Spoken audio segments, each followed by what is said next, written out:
I figured I would do a little quick video. Those of you who are watching this for the first time and aren't seeing me painting right now, you might want to watch some of my painting videos, because then after this you're going to want to see how it's done. And I'm just going to kind of go over the technique right now of brushing and different terms and things like that that you need to learn when you're brushing to do a good job brushing and be fast. Because mostly when I'm teaching, there's some of the stuff is for the beginner, but a lot of the stuff is more advanced. If you're already a painter and you're trying to learn how to be faster, these are the videos that are going to show you how to do that and be better at your trade. And they're going to, and they can be used for a beginner, but keep that in mind when you watch it. A lot of the stuff is very advanced and will teach you how to be faster. So a lot of guys are choosing, an angle tip brush, which I'm going to go over real quick.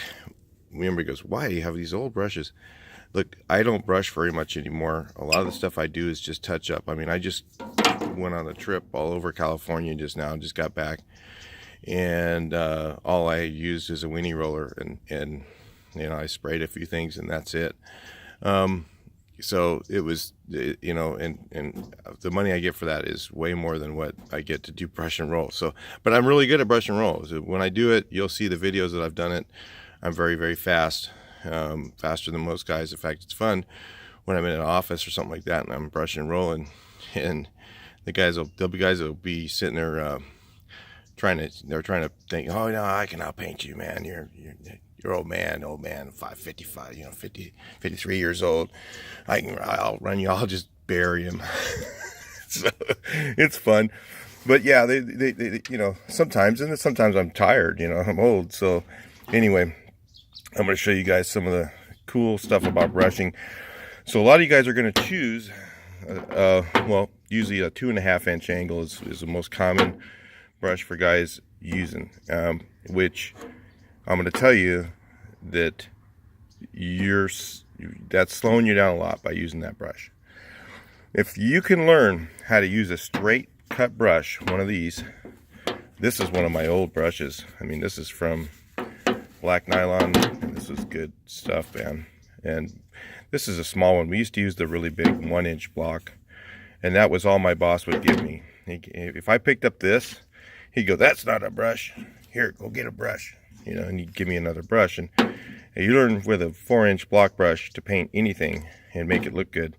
And the reason he did that is because it holds a whole lot more paint than this brush does. So if you can, your job is, as a painter, is take it out of the bucket and put it on the wall, right? I mean, that's the job. So the more paint you get out of your bucket, the more you get on your wall, the more you're producing in one day.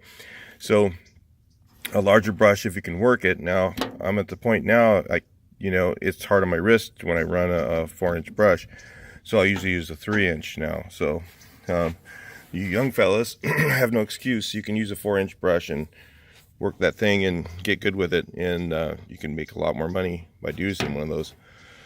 So when your shoulders get bad and stuff, you just can't lift it out of the bucket. So anyway, straight cut versus angle. So I use a straight cut brush, and guys go, well, I use an angle tip because it does a better job getting in the corner. Well, that's not really true. Okay, it's brush technique. If you use a straight cut brush, it's going to hold a lot more paint. So what I'm going to do is I'm going to show you guys dry, so that we're not making a mess, how I would cut in this. Now there's a technique you'll use. You'll dip your brush, tap it on both sides of the bucket, and bring it up, and then about every 3 or 4 you're gonna have to scrape it and bring you want your paint to be about this much of your brush. You never have paint all the way up to your heel. If your paint's up to your heel, you put that brush in some water, start over, because if it's all the way up in here, it's gonna splay out, and then you'll lose your brushing. Your brush won't hold as much paint. So when you do your corners with a flat tip brush, you hold it like this, you come up to your corner, and you learn to back up your brush into the corner. Back it up in there, okay? I'm trying to hold this camera. Back it up in there. Back it up. into the corner, and you can actually play around with it and get a nice square edge every time. And then when you do this way, you cut in like this, okay, and then your last stroke will be to go like this, really lightly.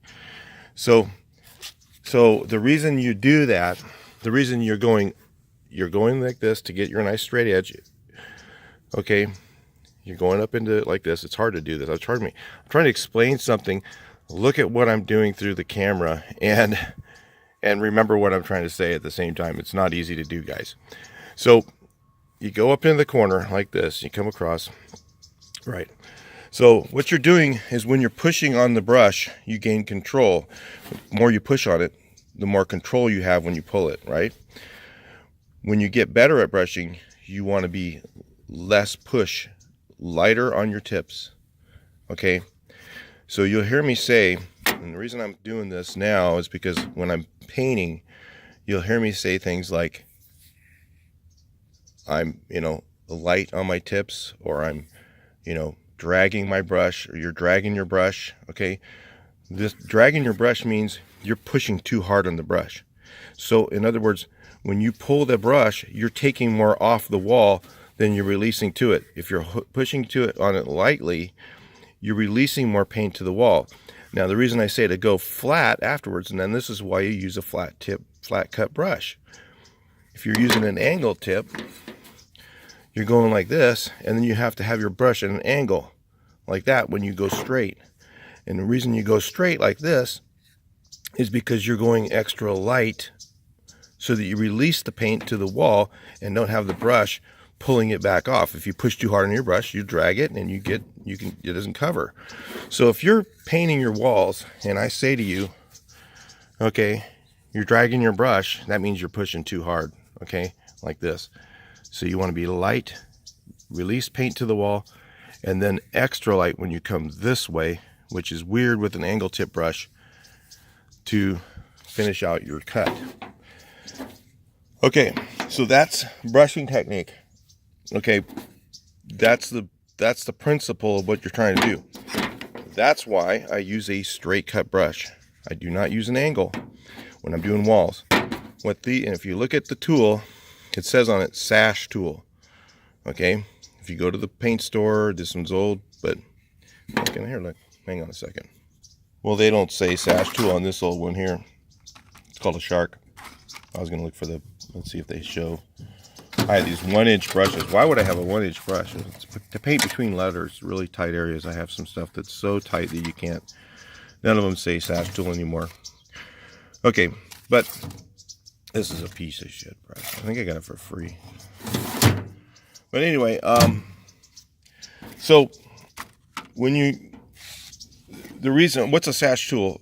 Sash tool is for painting sash and trim windows.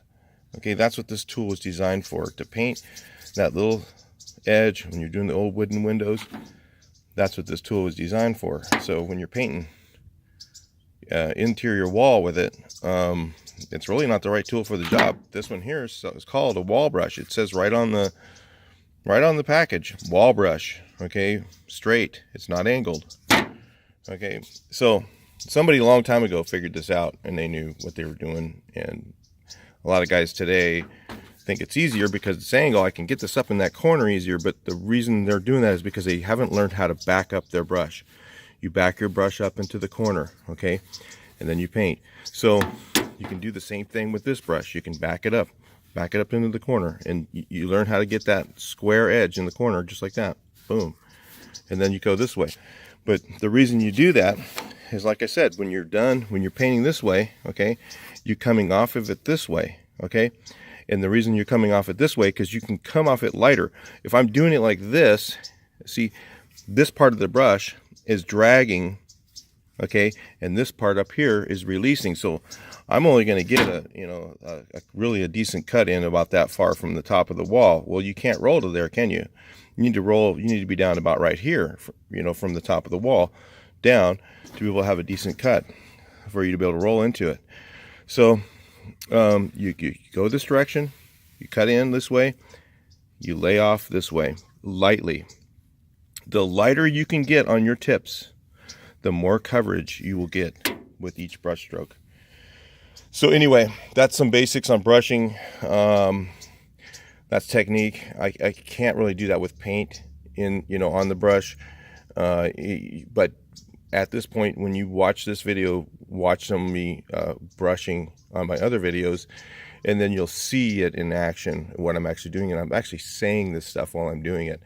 If I recall correctly, when I was painting the bathroom, I was talking about, some of this stuff. And that's the actual technique that you need to learn. So maybe you guys already know. Maybe you've been working for years. You think you know, or you don't really know. I mean, I got a guy who's been working for him for years. I keep on telling him, you're dragging your brush.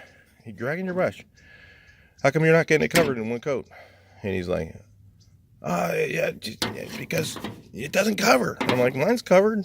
Yours isn't covered. Well, I'd rather just do it twice. And I'm like, okay, well, I don't want to pay you to do it twice, but so anyway, I'm just trying to explain to you guys, this is the technique. That's what it is. It's all about light release. You're releasing the paint from the brush to the surface. And when you're pushing on it, it's not releasing. So the lighter you can be, the more coverage you're going to get, and then you're going to start covering stuff in one coat that you would be normally doing in two, and that's going to save you money and time. Because you'll do your roll, you still have to do two rolls, but if you can get your cut to cover in one, that's going to save you a lot of time. All right, talk to you in the next video.